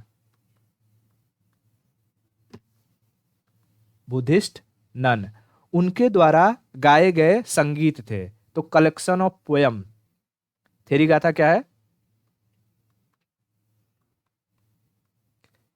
collection of poem, poem वो किसके द्वारा गाया गया था? ये सारे के सारे कविताएं बुद्धिस्ट नन के द्वारा। ठीक है, तो ये थेरी गाथा शब्द याद रखना, इसलिए मैंने लिखवा दिया, बाकी और हम चीजें सब पढ़ चुके हैं। ठीक है, ये इतना क्लियर हो गया यहाँ पे। ओके, उसके बाद जब मैंने बताया कि अच्छा यहाँ एग्रीकल्चर वगैरह अच्छे से बढ़ा था, ट्रेड वगैरह हो रहा था, ठीक है, तो इनके सोसाइटी में जो तीसरा वर्ण था, तीसरा वर्ण कौन सा है? वैश्य, यानी जो ट्रेडर्स थे, ये ट्रेडर्स बहुत फ्लरिश्ड हुए हैं। ठीक है, जैसे आज के टाइम में अंबानी है, टाटा है, ये सब क्या है, एक सोसाइटी के अपर लेयर में आते हैं ना। अब ये कौन से कास्ट के हैं, किससे हैं, इससे मतलब नहीं होता, अगर तुम्हारे पास पैसा है तो तुम ही महान हो। तो यहाँ पर जो वैश्यों का स्टेटस था वो बहुत बढ़ा था, इसमें वैश्यों का स्टेटस बढ़ा था। लेकिन जो शूद्रास थे, उनकी स्टेटस जो थी, उनकी स्थिति थी, वो दयनीय हो चुकी थी। ठीक है, उनकी स्टेटस दयनीय हो चुकी थी। और यही टाइम पीरियड है जब हमें समाज में कुछ और छोटे जो डिविजन्स थे, उनके उनके बारे में पता चलता है कि काम करने के लिए, मतलब काम करने के लिए कुछ शूद्रों में से ही कुछ और क्या कहते हैं, डिविजन्स निकल करके आते हैं। जैसे चंडाल का नाम सुना होगा, चंडाल जो लोगों को जलाते वगैरह हैं, चंडाल। फिर तुमने रामायण में एक टर्म सुना होगा, निषाद राज। निषाद, मछली वगैरह पकड़ते हैं जो, उनको निषाद कहा जाता था, ठीक है। तो निषाद और चंडाल जो दो कम्युनिटी है वो इसी टाइम पीरियड में निकल करके आती है। क्लियर हुआ? ओके। उसके बाद लास्ट हम बात करेंगे रिलीजन और फिलोसफी की। बात करें तो हमने ऑलरेडी पढ़ चुका है रिलीजन और फिलोसफी में कि भाई इनके रिलीजन में बुद्धिज्म की शुरुआत भगवान बुद्ध ने ही की है, ठीक है। और जैनिज्म की शुरुआत अपने ऋषभ देव वगैरह ने की थी, ठीक है। तो इसमें हमें रिलीजन में कुछ नहीं पढ़ना है। इनकी फिलोसफी के बारे में हम बात कर लेते हैं। और अच्छा, रिलीजन में कुछ चीज़ें अगर मैं और ऐड करना चाहूँ तो जैसे यहाँ पर ऐसे एविडेंसेस मिलते हैं कि इस टाइम पीरियड तक भारत में ना बहुत सारे सेक्ट थे। लाइक बुद्धिस्ट टेक्स्ट की बात करें तो बुद्धिस्ट टेक्स्ट में लगभग 62 संप्रदायों की चर्चा है, अलग अलग धर्म को मानने वाले। और वहीं जैन टेक्स्ट जो है, मैं यहाँ लिख देता हूँ, बुद्धिस्ट में 62, और जैनिज्म जो था, जैनिज्म में लगभग 363 अलग अलग संप्रदायों की चर्चा थी, ठीक है। और उसके बाद यही वो टाइम पीरियड था जहां पर जो यूथ थे वो सन्यास का मार्ग बहुत अपना रहे थे। और उस सन्यास के मार्ग को अपनाने की वजह से इस ट्रेडिशन को श्रमण ट्रेडिशन कहा गया था। श्रमण, श्रवण नहीं, श्रमण ट्रेडिशन, ठीक है। श्रमण ट्रेडिशन, श्रमण ट्रेडिशन। उसके बाद ये लोग क्यों अच्छा वो अपना रहे थे, लाइक सन्यास का मार्ग क्यों अपना रहे थे? क्योंकि इन लोगों ने एक चीजों पर बहुत ज्यादा जोर दिया, वो था जन्म और मरण का जो साइकिल था, जन्म और मृत्यु का जो ये चक्र था उस पर ज्यादा ध्यान दिया। इसकी वजह से लोग क्या कर रहे थे, जो यूथ थे वो साल्वेशन की तरफ जा रहे थे, अपना घर वगैरह छोड़ रहे थे, ठीक है। ओके। उसके बाद हम इनके फिलोसफी की अगर बात कर लेंगे तो फिलोसफी में हमने कुछ नहीं, फिलोसफी ऑलरेडी हमने देखा हुआ है। फिलोसफी में देखो इनकी फिलोसफी क्या थी, इनकी फिलोसफी थी कि 4 आर्य सत्य हैं इस दुनिया में। 4 आर्य सत्य बताओ कौन से हैं? 4 नोबल ट्रुथ। हाँ, the world is full of sorrow, ठीक है। और हर दुख का कोई ना कोई कारण है, वो कारण क्या है? हमारी इच्छा है, और इच्छा को कंट्रोल किया जा सकता है। उसके बाद इन्होंने क्षणिकवाद का सिद्धांत दिया, मोमेंट्री, क्षणिकवाद। यानी इस दुनिया में कोई भी चीज परमानेंट नहीं है। तुम्हें लगता है कि तुम्हारे पास आज धन है, वो धन रहेगा नहीं। तुम्हारा शरीर है, वो शरीर रहेगा नहीं। हर क्षण तुम्हारे शरीर में बदलाव हो रहे हैं। ये दुनिया हर क्षण बदल रही है। अगर तुम एक बार नदी में निकलते हो नहा करके, तो जो तुम निकल रहे हो वो दरअसल तुम हो ही नहीं। इस नदी में निकलकर नहाते वक्त जो इंसान गया था और नहाने के बाद जो इंसान निकला है, वो दोनों एक है ही नहीं। तो इसे कहा गया है मोमेंट्री एक्शन, क्षणिकवाद। समझ गया? ये समझ में आ रहा है कि नहीं? देखो ये डीप जो स्टडी है ना, ये एथिक्स में हम पढ़ेंगे। जब एथिक्स में हम इन सब के बारे में पढ़ते हैं तो उसमें ज़्यादा अच्छे से पढ़ना होता है। जस्ट यहाँ पर मैं ग्लिम्स दे रहा हूँ कि इसके बारे में समझाऊंगा क्या चाहिए, कैसे क्षणिकवाद का क्या मतलब होता है, मोमेंट्री एक्शन क्या होता है। नदी में नहा कर निकला तो तुम वहीं गया था, लेकिन एक्चुअली में तुम गए नहीं। हर वक्त यहाँ पर चीज़ें बदल रही हैं। उसके बाद उन्होंने अष्टांगिक मार्ग की बात करी थी, 8 फोल्ड पाथ, 8 फोल्ड पाथ, ठीक है, अष्टांगिक मार्ग। फिर उन्होंने कहा कि जैसे जैनिज्म में उन्होंने आत्मा को माना, लेकिन बुद्धिज्म में आत्मा को माना ही नहीं। उन्होंने कहा आत्मा भी इतना कुछ होता नहीं है, ठीक है। हम हमारे तो लोगों ने पूछा कि अच्छा हम रीबर्थ कैसे लेते हैं अगर आत्मा नहीं है? तो रीबर्थ लेते टाइम क्या है जो अंदर आता है और जाता है? आदमी मरता है तो क्या निकल जाता है, और जब जन्म लेता है तो क्या आ जाता है? तो भगवान बुद्ध ने कहा कि देखो ये सब फालतू की बातें हैं। सिंपल सी लॉजिक ये है कि हम कार्मिक साइकिल से बंधे हुए हैं। एक जन्म से दूसरे जन्म में हमारा कर्म जाता है। उन्होंने इसको समझाने के लिए दिए का एग्जाम्पल लिया कि कहा कि जैसे मान लो एक दीपक है, ये जल रहा है, और यहीं पर दूसरा दीपक है। अगर तुमने इस दीपक से इस दीपक को जलाया और इसको जलाते ही ये दीपक बुझ गया, तो समझ लो ये तुम्हारा शरीर था। इस शरीर में से तुम्हारा जो कर्म था वो निकल करके इस शरीर में चला गया। तो इसका एग्जाम्पल दिया उन्होंने, ठीक है। तो उन्होंने परमानेंट सोल के एग्जिस्टेंस को डिनाई किया, इनकी फिलॉसफी थी, ठीक है। और सोल के बाद उन्होंने रीबर्थ का रीजन सोल न मान करके कार्मिक साइकिल माना था। उसके बाद जब लास्ट में अगर हम इसको कंक्लूड करें इनके लिटरेचर को लेकर के, तो लिटरेचर हम ऑलरेडी पढ़ चुके हैं लिटरेचर के बारे में, कि हमें इसमें 3 पिटक के बारे में चर्चा मिलती है। त्रिपिटक, बताओ 3 पिटक कौन से हैं? सविनय से याद रख सकते हो, सविनय, सविनय, सुत विनय और अभिधम्म, सुत विनय और अभिधम्म। उसके बाद 2 जो है निकाय हैं, 2 निकाय, निकाय, अंगुत्तर निकाय, जातक निकाय। अंगुत्तर निकाय में जो है 16 महाजनपदों की चर्चा है। जातक निकाय में जन्म की कहानियां हैं, पुनर्जन्म की कहानियां हैं, है ना। और उसके बाद एक ललित विस्तार है जिसमें भगवान बुद्ध की जीवनी को अच्छे से डिस्क्राइब किया गया है, ललित विस्तार। तो ये सब चीजें हम पढ़ चुके हैं, बट जब कभी भी अगर ऐसे प्रॉपर मैनर में स्टडी करना रहेगा कि अच्छा हाँ पॉलिटिकल कंडीशन क्या है, इकोनॉमिक कंडीशन क्या है, सोशल कंडीशन क्या है, ये सब मैं पहले बताता ना तो सब दिमाग में फाचड़ हो जाता एकदम से और कुछ समझ में नहीं आता।